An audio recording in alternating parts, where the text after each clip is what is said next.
Bonjour à tous, je suis super contente comme d'hab de vous retrouver sur ce podcast et aujourd'hui c'est un jour un peu particulier parce que je suis à Saint-Malo, je vais essayer de pas trop en dire. Je suis à Saint-Malo et pour le départ de la route du Rhum et ça fait 4 ans que moi j'ai quitté Saint-Malo. Donc j'ai plein d'émotions, même avec l'invité avec lequel je suis aujourd'hui. Voilà, c'est un brassage d'émotions, de belles émotions certes, mais ça me rappelle aussi plein de souvenirs. Et j'ai eu la chance de pouvoir interviewer aujourd'hui un commandant. Je vais pas trop en dire. Et voilà, ça va me rappeler aussi plein de très très beaux souvenirs en voile. Salut Aymeric. Salut Laura. Merci d'avoir accepté cette invitation. Vraiment, en plus, pas au dernier moment, mais grâce à l'intermédiaire en plus d'un bénévole. Donc, je suis très contente parce que c'était pas prévu. Aymeric, déjà, avant de commencer, comment tu vas ? Eh ben ça va très bien à Saint-Malo. On profite nous aussi de la route du Rhum, plein de monde. Donc très très content d'être là, puis très content de te rencontrer aussi, Laura. Aymeric, est-ce que tu peux nous dire déjà qui tu es et où est-ce qu'on se trouve ? Alors moi je m'appelle Aymeric, j'ai donc 42 ans, on se trouve à Saint-Malo, mais on se trouve aussi à bord du Belem. Et j'ai le privilège de commander le Belem, je suis donc le capitaine du navire Belem. Ok. Je suppose que pour être commandant, tu as fait la marine marchande ? Exactement. Ok. Comment, en ayant fait la marine marchande, déjà, est-ce que tu peux nous replacer un petit peu la marine marchande pour ceux qui ne connaissent vraiment pas l'univers de on va dire, maritime. Comment, en ayant fait la marine marchande, tu te retrouves en fait aujourd'hui sur le Belem ? Alors je vais commencer déjà par expliquer un peu ce que c'est la marine marchande, parce que c'est très obscur pour pas mal de gens. C'est vrai que quand on pense aux bateaux, on pense aux bateaux type route du Rhum, les bateaux qu'on voit régulièrement à la télé, mais on oublie que la plupart des bateaux qui naviguent, ce sont on peut déterminer ça comme des cargos, des bateaux de transport.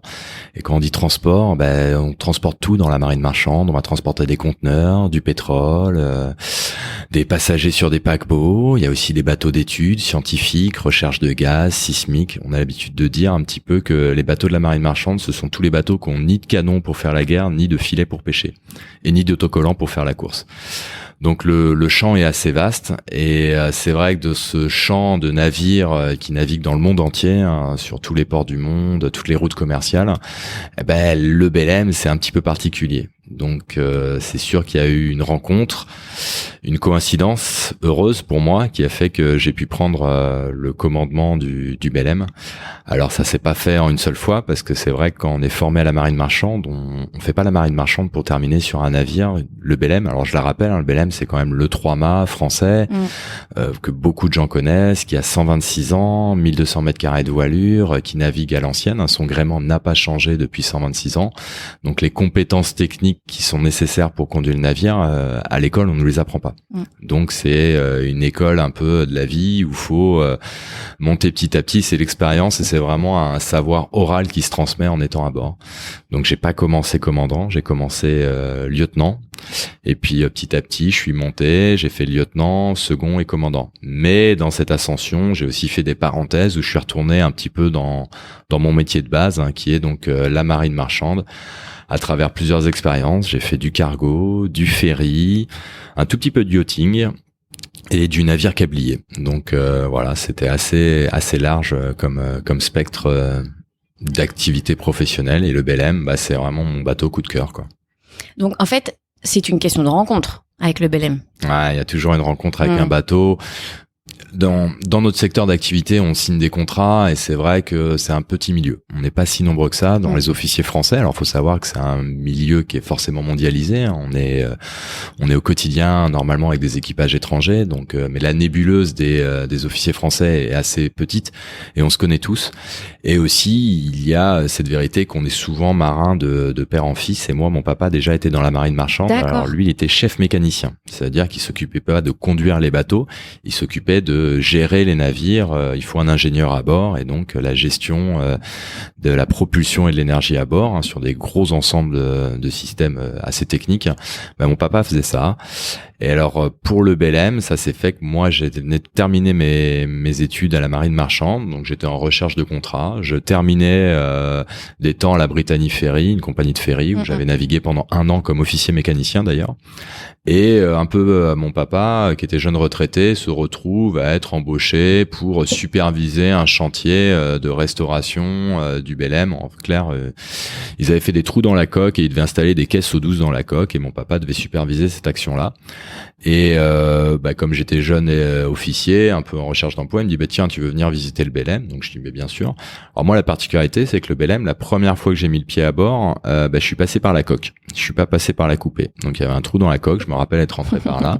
Et puis on discute tout ça, et puis je vais voir le second capitaine qui était en garde à l'époque sur le bateau. Il y avait vraiment un tout petit effectif. Le bateau est pas du tout tel que le grand public peut le connaître. Beaucoup de travaux, des techniciens. On était au milieu d'un chantier. Et j'ai posé un CV. Et finalement, le CV a été pris. Alors pas pour très longtemps au début. Au début, ça a été une bordée de 15 jours en fin de saison où ils ont eu besoin d'un renfort exceptionnel. Et puis ils ont dit tiens, on a un CV, on va tenter Emeric. Et moi, j'ai fait un convoyage donc de Marseille à Barcelone. Et c'était pour fêter les 100 ans de Ferdinand Lesseps à Barcelone. Alors le Belém, c'est beaucoup de choses mythiques parce que c'est vrai qu'on navigue très très peu au-delà de l'Europe, mais on a la chance de visiter les plus beaux ports français et toujours d'être accueillis dans les plus belles places. Et je me rappelle avoir embarqué moi la première fois sur le Belém, cette fois en tant que professionnel, donc par la coupée en tant que futur officier.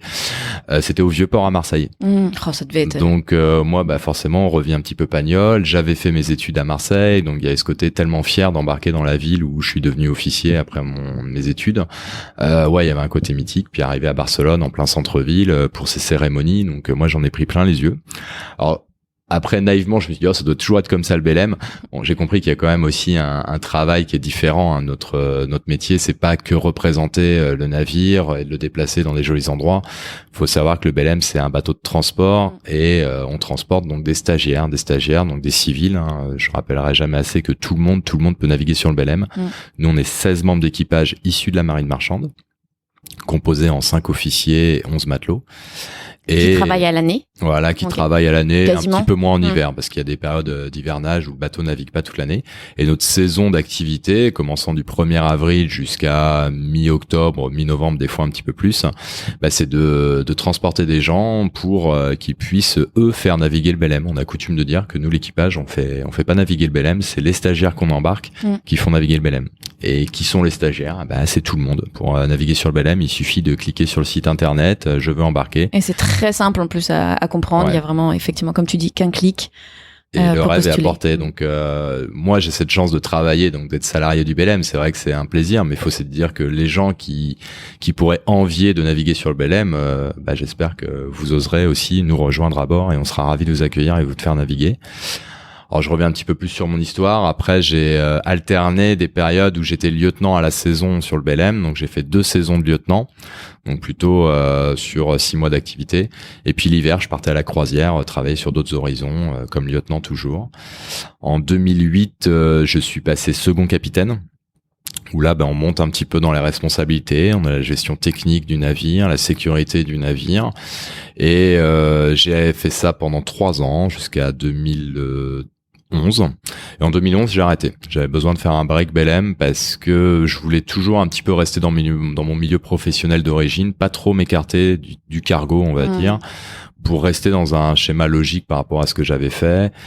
Donc je suis parti sur les câbliers pendant 5 ans et j'ai fait un tout petit peu de yachting. Puis c'était une période où je me cherchais un petit peu. Et encore une fois, une rencontre, il y a toujours une coïncidence. J'étais à Nantes, je devais aller à la piscine et la piscine était fermée. Et le Belém étant souvent à quai en hivernage à Nantes, je suis passé dire bonjour au commandant de l'époque qui m'avait bien connu.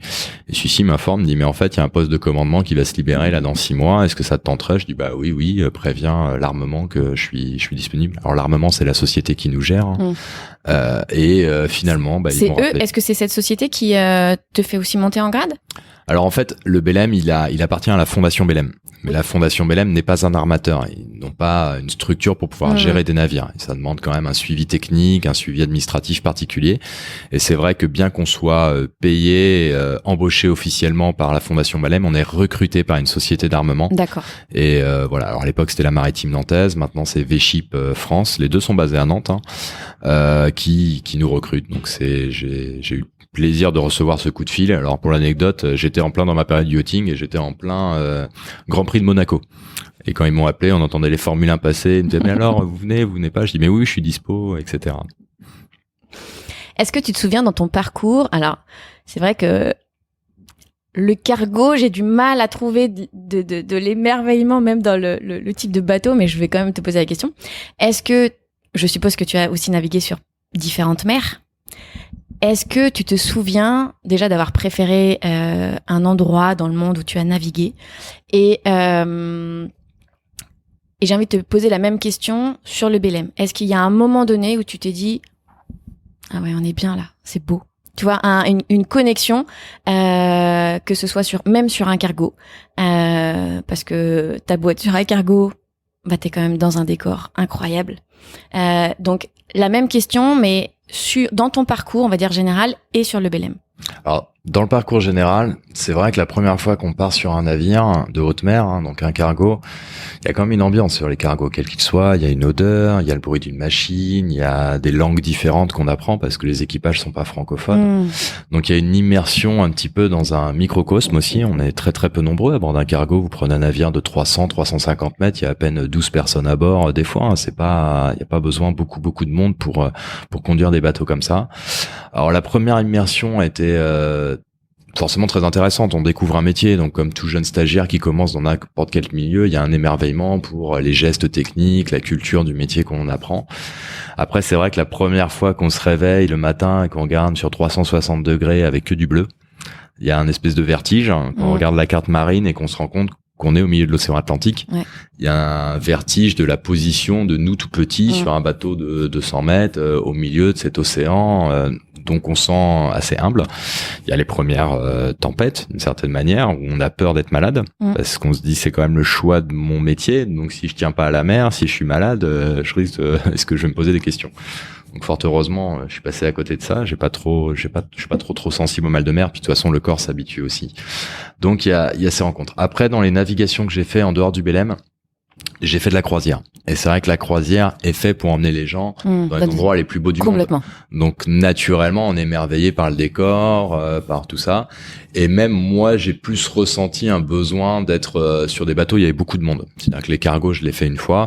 En plus, c'est des périodes où on est en stage. Donc en fait, on fait des bordées, des temps d'embarquement qui sont très très longs. On est élève officier. Et généralement, moi, j'ai fait 4 mois et demi de mer.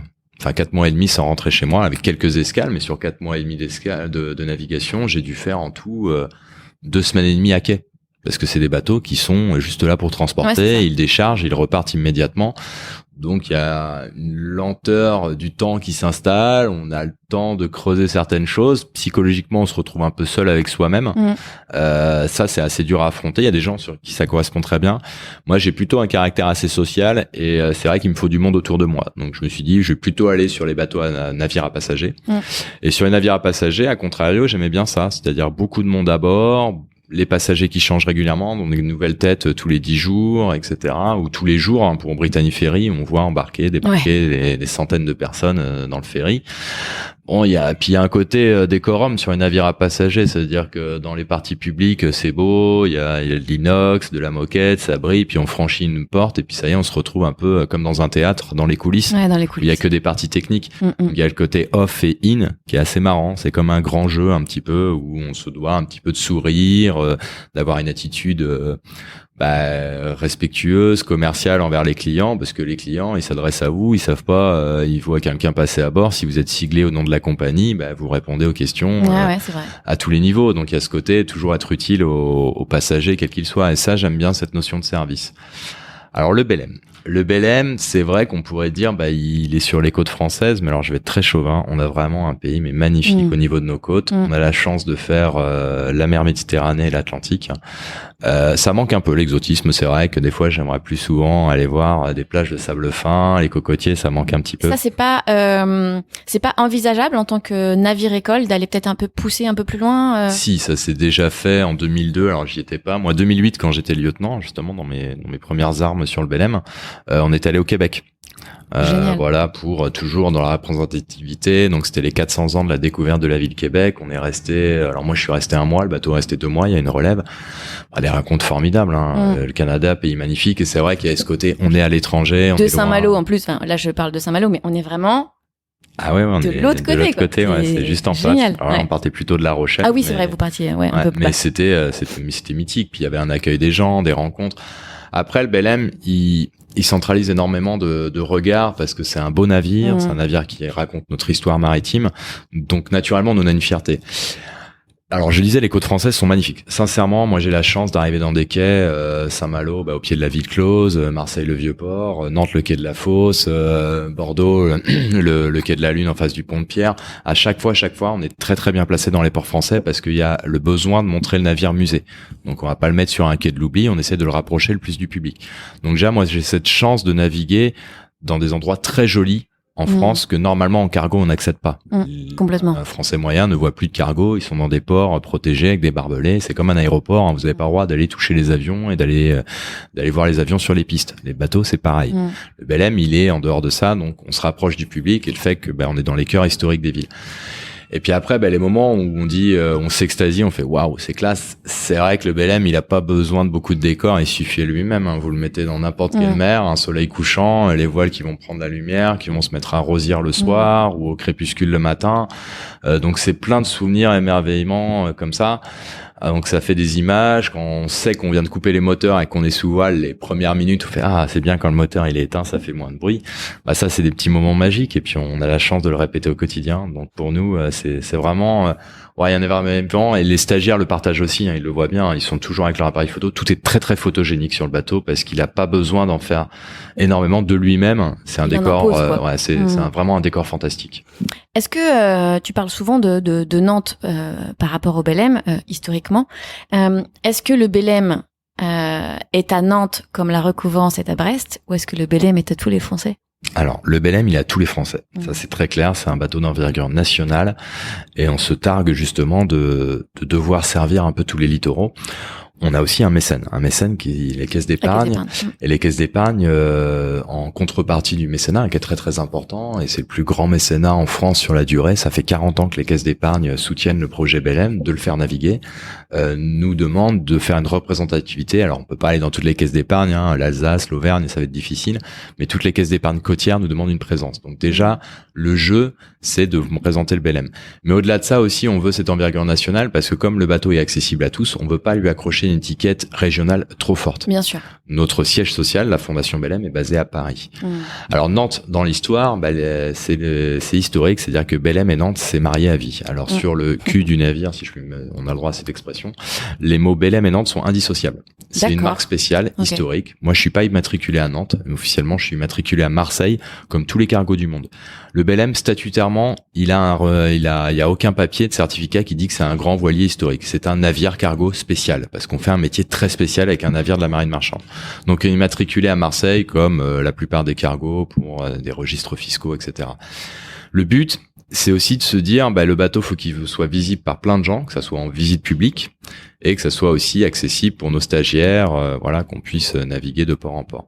Alors Belém et Nantes, c'est vrai qu'il y a une convention particulière, donc le Belém, tous les 3 ans, il vient hiverner à Nantes. C'est un rendez-vous qu'on tiendra toujours parce que c'est la ville qui a vu naître le navire, c'est la ville qui le supervise ou qui en tout cas le met le plus en avant dans sa culture régionale parce que le Belém est nantais, ça on pourra l'enlever à personne. C'est un bateau d'envergure nationale, mais il a été construit à Nantes, donc Nantes mérite aussi d'avoir un peu son image sur le navire.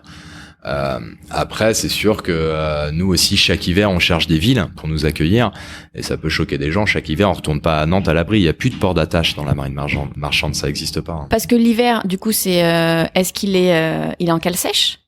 Alors, il fait pas tout l'hiver en cale sèche, mais régulièrement, il va faire des cales sèches. Avant, donc, la cale sèche, du coup, à Nantes? Alors, celle de Saint-Nazaire, par exemple, là, c'est des chantiers. Okay. C'est des chantiers. C'est comme vous, quand vous voulez faire C'est un appel d'offres, hein. C'est comme vous, quand vous avez des travaux à faire chez vous, vous faites appel à plusieurs artisans. Nous, on va approcher plusieurs chantiers. Cette année, ça serait, on ne sait pas encore, ça va se définir, mais ça peut être Saint-Nazaire, comme ça peut être Le Havre. La dernière cale sèche avant cette année, c'était Le Havre. Donc ça, c'est les parties chantiers. On paye des intervenants pour faire des travaux que nous, on n'a pas les moyens. Il faut des grues, il faut faire des choses très grosses, en fait, que nous, l'équipage, on sait pas faire, ou on n'a pas la ressource pour le faire. Après, il y a les villes qui nous accueillent. Les villes qui nous accueillent en hivernage, ce sont des villes à qui on signe des partenariats pour une durée de 5 mois, où on dit, voilà, le Belém, il vient dans votre ville. Alors, on demande des avantages, notamment le prix du quai, des services rendus au navire, l'eau, l'électricité, etc. Et en contrepartie, on dit, nous, on va ouvrir le bateau pour vos scolaires. On va proposer de faire des visites scolaires. Pour Noël, on va vous proposer d'illuminer le bateau pour qu'ils participent aussi à la décoration de Noël. Puis on propose aussi, juste avant de repartir pour une saison, souvent on propose une contrepartie, un cocktail à bord pour la mairie, pour qu'elle puisse inviter ses collaborateurs, pour un peu remercier tout le monde. Donc ça, c'est des négociations, tractations qui sont faites par la Fondation Belém, et ça nous emmène à passer des hivers dans des coins qu'on n'aurait jamais pensé. Alors par exemple, cet hiver, c'était Le Havre. L'hiver d'avant, et ça durait très longtemps parce qu'il y a eu le Covid, on était à Cannes. Entre les yachts. Ça va. Le décor est sympa. Après, cette ville de Cannes a beaucoup souffert du Covid parce qu'une ville très axée sur l'événementiel, quand c'est Covid, c'est un petit peu dur pour eux. Tout début du Covid, c'était Saint-Nazaire. L'année d'avant, je ne sais plus, c'était Port-Vendre. En fait, on enchaîne des villes comme ça qui sont prêtes à nous accueillir pendant un certain temps. On dit, elle nous protège pendant l'hiver, pendant que la mer est dure, on s'abrite dans une ville qui nous accueille à bras ouverts, et puis c'est un échange. Donc c'est aussi intéressant, c'est que le Belém, des fois, il se retrouve, c'est toujours intéressant d'arriver, on sait qu'on va rester 5 à 6 mois dans cette ville, donc on prend nos contacts, on a une voiture de location pour pouvoir rayonner, etc. Donc c'est assez marrant, cette vie un petit peu de sédentaire pour le navire qui s'établit.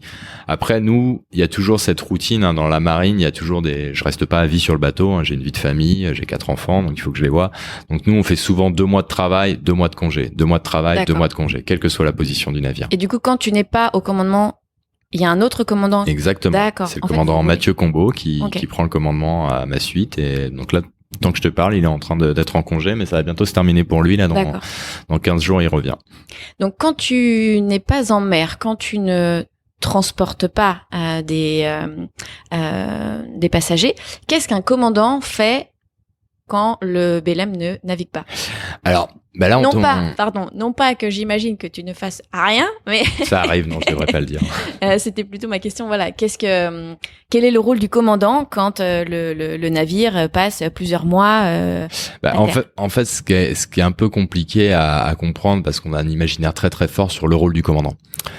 Pour la plupart des gens, le rôle du commandant, il est toujours à la barre, c'est celui qui connaît mieux son bateau, etc., etc. C'est pas forcément le cas. En fait, le commandant, il a un rôle de supervision. Alors officiellement, son titre, c'est quand même le chef de l'expédition maritime. Alors c'est vrai que quand on n'est pas en expédition maritime, quand on navigue pas, à quoi sert un commandant? Il y a tout un travail administratif, de suivi, et puis c'est un peu, surtout pendant une période de travaux, il y a la réception des travaux, contrôler que les travaux soient bien faits, organiser l'intendance, parce que les matelots travaillent, et puis faut bien aller faire des achats, des choses comme ça. Donc en fait, c'est difficilement explicable, mais c'est beaucoup d'administratif. T'es le liant, en fait. Ouais. Moi, je suis l'interface terre-navire. C'est-à-dire que j'ai toujours le téléphone du bord sur moi. Quand on appelle le navire, ça sera toujours moi ou un officier de garde si je suis pas là, si je suis parti pour X raison, un rendez-vous, n'importe quoi. Et donc, je suis la voix du navire, je suis la responsabilité légale du navire. C'est-à-dire qu'il arrive quoi que ce soit à bord, c'est le commandant qui doit rendre des comptes.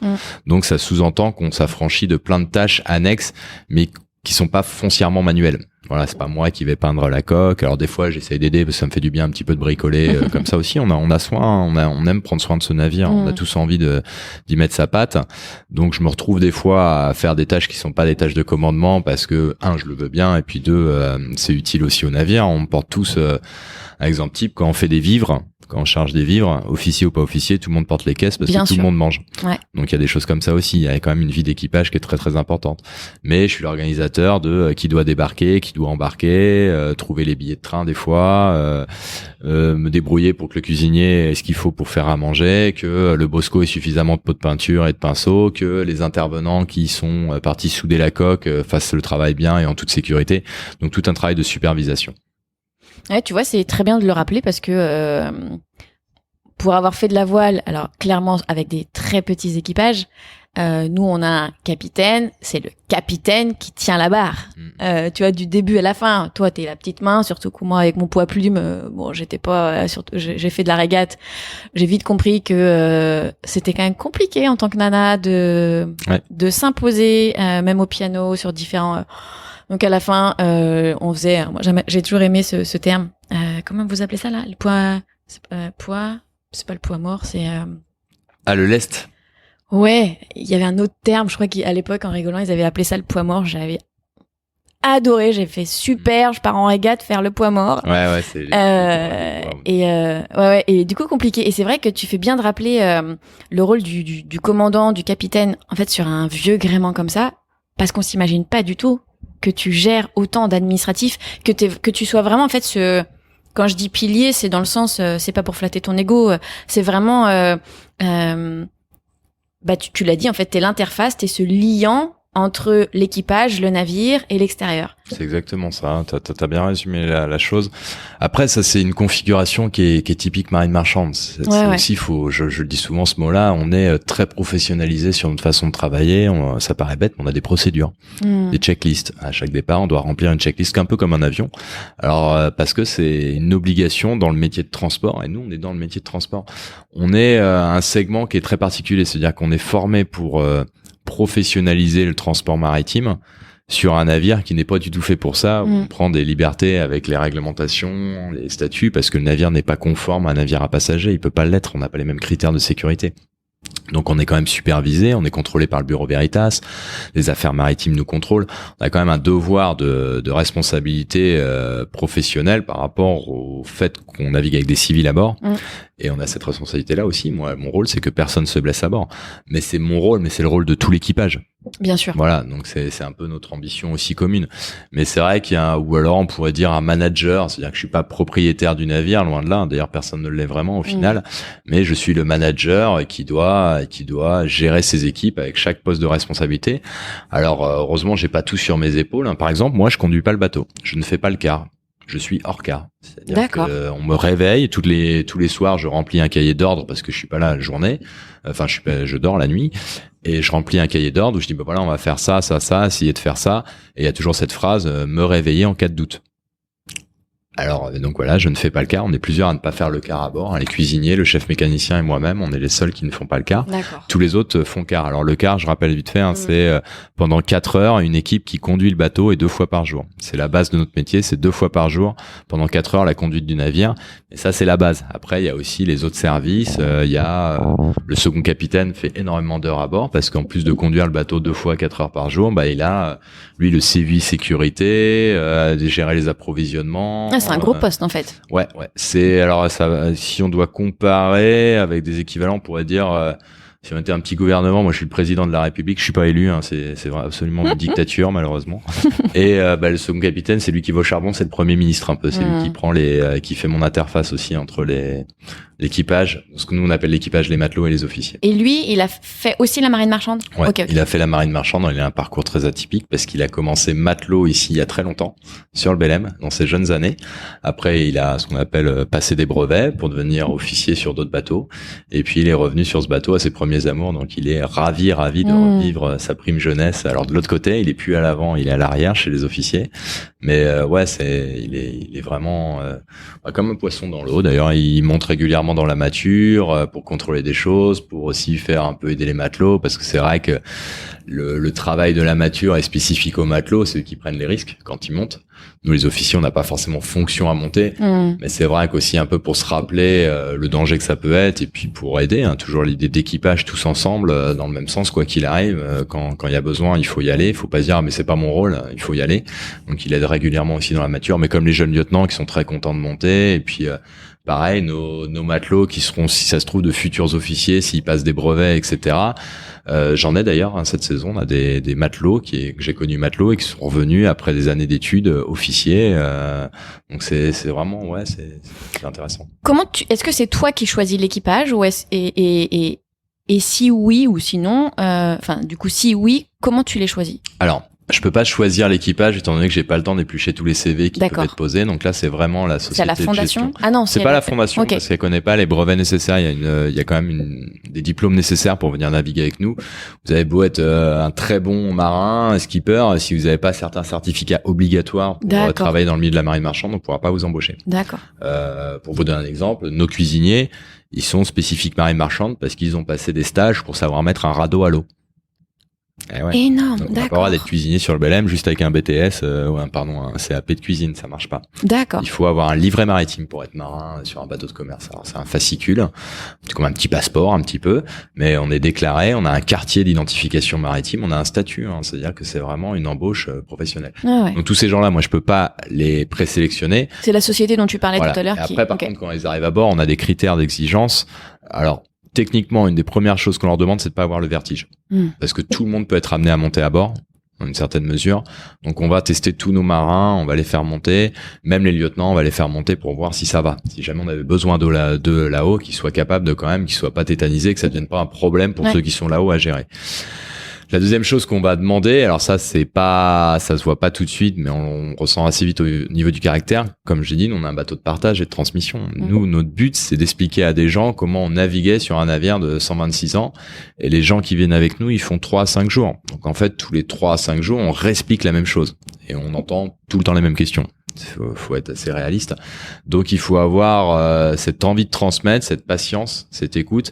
Et donc presque des fois, on préfère un marin d'un bon niveau, je vais pas prendre non plus un mauvais, mais d'un bon niveau, mais qui sache expliquer les choses plutôt qu'un vieux loup de mer excellent, mais qui soit hirsute, ingérable, qui explique mal, qui soit bourru, ça passera pas. On a quand même un côté aussi commercial d'accueil et de transmission nécessaire par rapport à nos stagiaires, donc il y a un respect, et donc on se doit aussi de répondre gentiment, d'expliquer. Alors, c'est pas des passagers, c'est des stagiaires, donc on leur donne des tâches.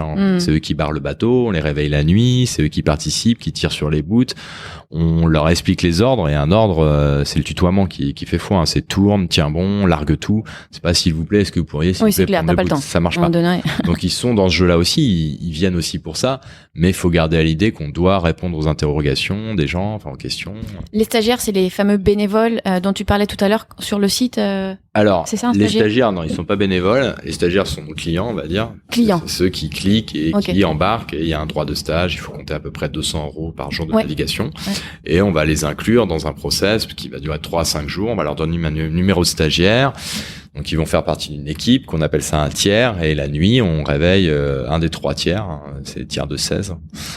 Pour faire le quart. Et pendant qu'ils font le quart, on va leur laisser la possibilité de dire, il y en a un qui veut barrer, oui. On lui explique comment barrer, on va lui donner des ordres de barre. S'il barre pas bien, on va lui dire, attends, essaye d'être un petit peu, c'est parce que voilà, le bateau, on peut pas faire des ronds dans l'eau avec un BLM, ça marche pas. C'est clair. Vraiment, ça va pas être bon du tout. Voilà, on les fait participer aussi au poste de propreté du navire. Donc en fait, c'est vrai que moi, je suis assez étonné de l'investissement. Enfin, je suis toujours admiratif plus qu'étonné. C'est-à-dire que c'est des gens, si on résume, qui payent pour faire le travail d'un équipage. Alors, dont c'est le métier et dont c'est notre métier et tout, mais nous on est de l'encadrement. Après c'est vrai que notre responsabilité à nous, c'est-à-dire que quand ça va mal et qu'il faut aller serrer les voiles, c'est pas les stagiaires qu'on va envoyer, parce que par exemple dans les risques du métier, nous les matelots, enfin l'équipage quand on monte, on s'assure pas. On est en ascension verticale non assurée. Par contre les stagiaires quand on les fait monter, eux, c'est pour la découverte et les photos, etc. Là on va les assurer de A à Z avec le système. Donc voilà, on voit bien clairement qu'il y a une frontière. Quand il y a le feu, s'il y avait le feu, enfin je touche du bois, ça serait nous qui interviendrons, on va pas demander aux stagiaires d'éteindre le feu. Donc on est vraiment dans cette partie-là. Donc nous on est du personnel d'encadrement professionnel, mais on laisse la main à nos stagiaires pour qu'ils puissent essayer ensemble, parce que on fait rien tout seul sur un bateau, surtout sur le BLM, sur une période assez courte, ma foi, mais de comprendre et de faire eux-mêmes les gestes. C'est eux qui font naviguer le BLM à la voile, c'est pas nous. Qu'est-ce qui je reviens sur cette notion d'émerveillement dont je te parlais tout à l'heure, mais tu te lèves le matin, t'es sur un voilier comme ça, est-ce que t'es encore émerveillé ? Est-ce que je suis ? Encore émerveillé ? Ouais, parce que moi j'aime beaucoup l'histoire. Et il y a aussi les 126 ans. Et j'ai beaucoup dû étudier l'histoire du navire parce dans nos activités qu'on propose à nos stagiaires, donc je fais aussi une conférence où je leur explique l'histoire du bateau parce que le bateau est très beau, tout ça, mais 126 ans, c'est pas anodin, il a croisé l'histoire. Et c'est vrai qu'en fait, il y a des détails historiques. Alors mon salon dans lequel on est actuellement, qui date du début 20e siècle, il est magnifique, je m'y suis habitué. Mais il y a encore des fois, je me dis, mais ouais, j'ai la chance de travailler sur le fauteuil de Guinness. On sait que voilà, tel personnage historique est passé à bord. Alors on n'a pas non plus, c'est pas un bateau qui a changé l'histoire, mais il a croisé l'histoire. Il a croisé l'histoire. Et régulièrement, surtout en hivernage, quand on fait des gros travaux, on retrouve des détails techniques. Par exemple, on va démonter des boiseries et on trouve de la période anglaise, des annotations qui font dire. Donc il y a toujours ce mythe de c'était comment avant, qui a fait, qu'est-ce qu'ils ont fait, etc. On a la chance en plus que beaucoup de gens nous ramènent des archives.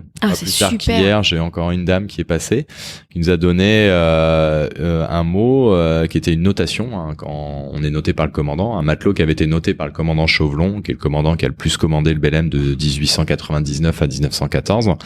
Et donc on retrouve ce papier-là avec une photo. Donc voilà, alors on essaie un peu de faire de l'expertise, on regarde la signature, oui, c'est la bonne. On regarde dans les registres de commerce, on dit oui, voilà, c'était tel voyage, donc ils sont bien partis de là, ils sont arrivés là. Donc il y a un côté déjà historique qui est passionnant sur ce bateau, quoi. C'est vraiment c'est assez intéressant. J'aime beaucoup l'histoire et c'est vrai que ce bateau me nourrit un peu de ça. Ça me permet aussi d'étudier d'autres choses. Alors c'est pas mon premier aspect de travail, ça je le fais un petit peu en plus du temps que j'ai, mais ça marque beaucoup. Et puis l'émerveillement, ça peut être humain. Il y a aussi le regard des stagiaires, la fierté aussi de rendre les stagiaires contents. Parce que en fait, moi j'ai la chance avec le Belem, on me donne carte blanche. On me dit tu dois partir à telle heure et tu dois arriver à telle heure. Entre les deux, avec le bateau et donc les stagiaires, je fais ce que je veux. Et sur tous les stages, quasi tous les stages, on essaye de faire un mouillage. Donc on va poser le bateau, on dit pas, alors les stagiaires ils savent qu'il y en a un mais ils savent pas où, parce que moi je peux pas dire un an avant je vais aller mouiller à tel endroit. Donc même moi des fois tous les matins je reprends un peu la météo selon les activités que je veux faire, je me fais un petit scénario dans ma tête pour dire le premier jour ils vont pouvoir faire ça, on va mettre le bateau là, le deuxième jour le bateau il sera par là, eux ils vont pouvoir faire ça, et puis là on va mouiller, et puis le lendemain donc on est le jour d'arrivée, on fait ça, telle activité, ascension mature, ça va le faire. Et quand je vois que la petite musique va bien se passer et que les gens, mais ils sont contents, mais contents à un point où ils viennent nous voir et ils disent mais c'était génial, vraiment. Donc là, l'émerveillement, il y a une gratitude. Moi, dans mon métier, j'étais pas amené à... L'éthique, c'est difficile de la situer. Chacun a sa propre éthique. Et moi, j'ai la chance avec le Belem de faire de l'humain. Je sais que je transporte des gens, donc il y a un impact carbone, faut pas être non plus naïf, mais quand on a le retour humain déjà sur le bonheur transmis, parce que là c'est même plus un devoir de transmission historique, c'est du bonheur, les gens ils sont vraiment très très chaleureux avec nous, et quand on leur dit au revoir, tout l'équipage, il y a vraiment du sourire, et ça fait du bien de prendre 48 sourires et des poignées de main franches de gens, ça fait vraiment du bien. Moi j'ai la chance de toucher un peu le bonheur des gens qui sont contents, parce qu'on a bien fait notre travail et que surtout le Belem, mais ça de pouvoir être témoin de ça, c'est super émouvant des fois, je trouve. Et de quoi aujourd'hui le Belem aurait besoin? D'argent. On a tous besoin d'argent. Le Belem, c'est... alors on pourrait croire qu'on a un mécénat, les caisses d'épargne, que c'est facile pour nous. Comme tout le monde, on a une réalité budgétaire à intégrer. Et le Belem, 126 ans qu'il navigue, c'est sûr, on n'a jamais construit un moyen de locomotion pour le pérenniser sur une durée aussi longue que ça. Donc on arrive à devoir des frais d'entretien, de maintenance qui sont énormes, parce que on maintient cette navigabilité. Des frais annuels, des frais... annuels. On est, en gros, on est sur un budget de 3 millions d'euros par an de fonctionnement. Et le mécénat, c'est plus d'1,5 million donné par la caisse d'épargne. Il faut quand même aller chercher et nous, il faut chercher le dernier 1,5 million. Déjà, on peut noter que sans la caisse d'épargne, nous, nos stagiaires, ils payent 200 euros par jour de navigation. Sans la caisse d'épargne, on serait un produit qui deviendrait inaccessible. À 400 euros par jour, trop élitiste, et on veut justement garder cette accessibilité. C'est grâce à la caisse d'épargne que le bateau est accessible à tous les Français. Maintenant, au-delà de ces budgets de fonctionnement et d'entretien, on va dire presque courants, il y a de la réserve, on arrive sur une phase du navire où c'est vrai qu'il y a des enjeux, des chantiers assez important, et notamment cet hiver, on est sur des chantiers de coque, c'est-à-dire qu'on reprend un peu la structure du navire. Alors c'est horrible à dire parce que les gens vont pas voir ce qu'on va faire. C'est une coque en acier. En acier, ouais. Ah ouais. Ok. Et du coup, comme tout matériau, il vieillit et il faut penser à changer. Et changer des parties de la coque, c'est pas anodin sur un navire, hein, ça coûte très cher. Et c'est vrai que là, on arrive dans par exemple pour cet hiver, un budget qui est assez conséquent. Alors on va pouvoir, ça c'est en train d'avancer. Éventuellement, c'est le travail de la fondation, ça va être de trouver des solutions avec des subventions, chercher des partenaires officiels type DRAC, Affaires culturelles, Monuments historiques, tout ça, qui peuvent nous aider. Mais ça se monte, ça se règle pas comme ça sur un coin de table. C'est un dossier, c'est un vrai travail. La Fondation Belém fait un travail extraordinaire parce que on pourrait croire que l'équipage, le Belém navigue qu'avec l'équipage, mais le premier maillon qui tient la chaîne Belém, c'est la Fondation. Sans la Fondation Belém à Paris, on ne pourrait pas exister parce que c'est eux qui font toutes les résas, c'est eux qui font tout ce travail justement de recherche, de subvention, c'est eux qui font tout ce travail de trouver des ports partenaires pour l'hiver, c'est eux qui font tout ce travail de maintenir le mécénat, les bonnes relations avec notre mécène, avec ses conseils d'administration, etc. Donc on doit aussi leur rendre compte que nous on est 16 marins à bord, plus 3 qui sont à terre, et c'est la Fondation Belém qui maintient aussi le Belém à flot en état de navigabilité. Est-ce que tu dirais que une des missions, une des vocations du Belém, c'est aussi de sensibiliser ce public, ces passagers, à plus d'écologie? Parce que j'ai vu que vous aviez fait il y a un partenariat avec Sea Cleaners. Est-ce que c'est plutôt un partenariat ou est-ce que le Belém a aussi cette vocation de sensibilité? Alors, de sensibiliser, pardon. Le Belém, il a pour lui que au regard de l'obsolescence programmée, d'avoir un outil de fonctionnement en 126 ans, déjà, voilà, c'est un voilier. Donc un voilier, c'est vrai que ça montre les bases que le transport maritime à la voile a été possible, et l'est encore, et on voit toutes ces nouvelles technologies qui arrivent, ces nouveaux projets. Donc c'est vrai que ce Belém porte ces valeurs assez fortes. L'écologie à bord, bien sûr, on est tous sensibilisés, et là je veux ouvrir à tous les marins du monde, les mentalités ont changé. Faut pas croire que les cargos polluent exprès et que le Belém ne pollue pas. Il faut être réaliste sur les efforts qui sont faits, au-delà des ressources qui diminuent, des prix des combustibles qui évoluent, foncièrement, que les littoraux maritimes aussi jouent le jeu en permettant aux navires de se brancher, de moins rester allumés avec des groupes électrogènes. Donc c'est tout ça. Nous, ce qu'on peut amener sur le Belém, c'est la voile, c'est sûr. Il y a un côté, c'est bien, on est à la voile, le moteur de propulsion est stoppé, mais on a toujours le groupe électrogène, parce qu'en mer, il faut bien l'électricité. Ce qu'on peut amener, par contre, c'est sur le constat. C'est-à-dire, les gens qui, ils naviguent, ils réalisent aussi que la mer est belle, la mer est à protéger. Alors, ça nous arrive quand même aussi de voir des détritus sur l'eau. Ça nous arrive. Alors, sur les côtes françaises, je vais être honnête par rapport à ce qu'on peut voir à l'étranger. On est quand même assez épargné. C'est plutôt pas trop mal. On voit aussi les réglementations qui changent. Donc en Méditerranée, par exemple, les plans de mouillage sont changés. On n'a plus le droit de mouiller comme on veut, etc. Voilà.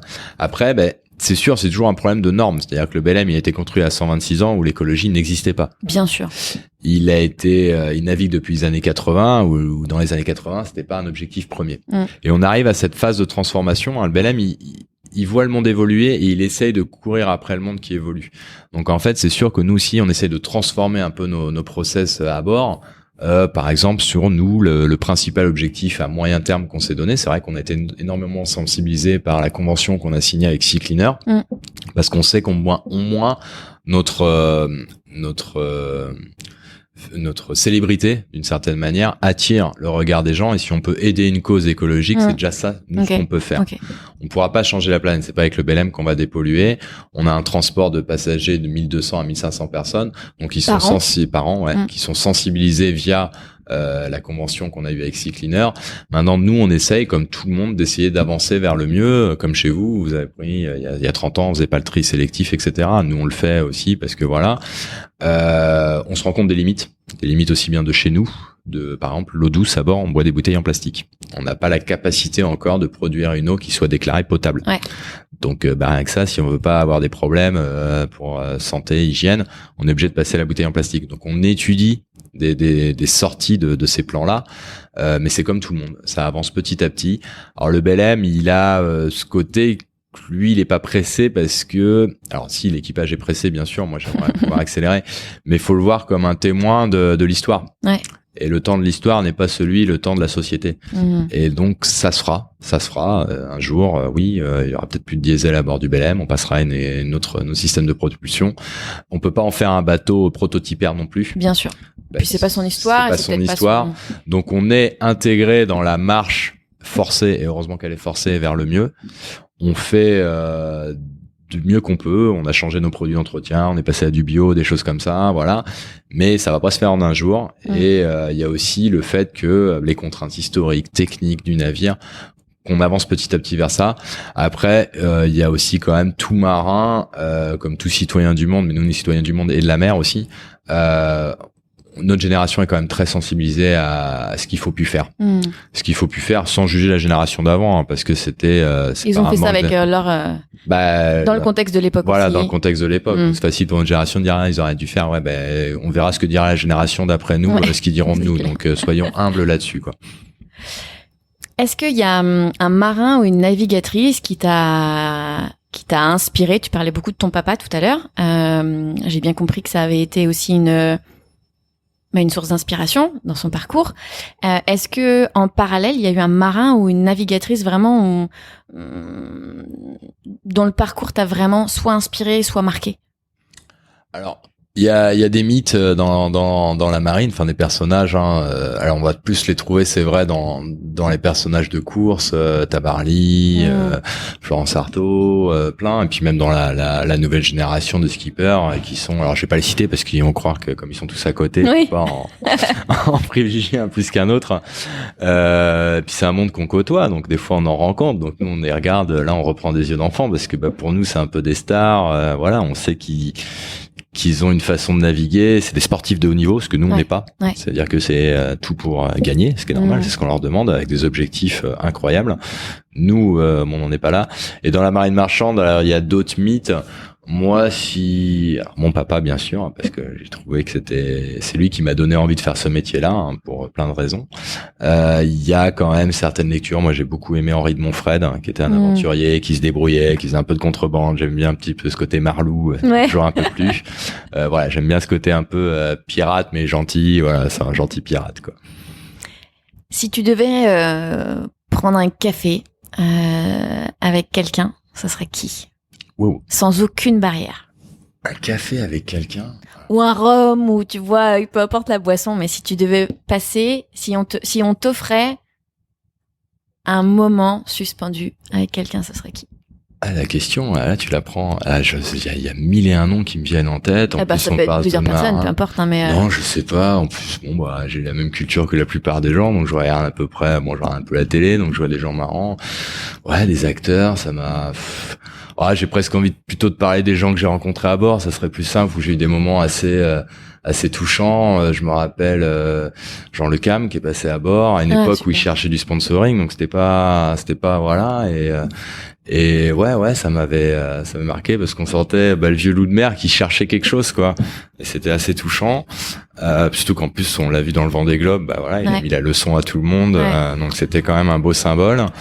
Après, dans les gens que j'ai rencontrés à bord, j'ai croisé avec beaucoup d'émerveillement. On a eu Aznavour qui est passé à bord, qui a signé notre livre d'or. Ouais, je pourrais pas te dire non. Mais ça fait déjà deux belles personnes. C'est la question de qui je voudrais, et je sais pas, garçon, fille, je sais même pas, tu vois, j'en sais sur quels critères. Non, j'ai pas réfléchi du tout à ça. Ça se trouve en mangeant tout à l'heure, tu te dis. Ouais, je vais dire voilà. Mais j'aurais dû manger avec lui. Ouais. Et dernière petite question avant de finir cette discussion. Si tu devais passer le micro là à quelqu'un dont tu aimerais soit entendre le parcours ou ça serait qui? Sur notre équipage, par exemple?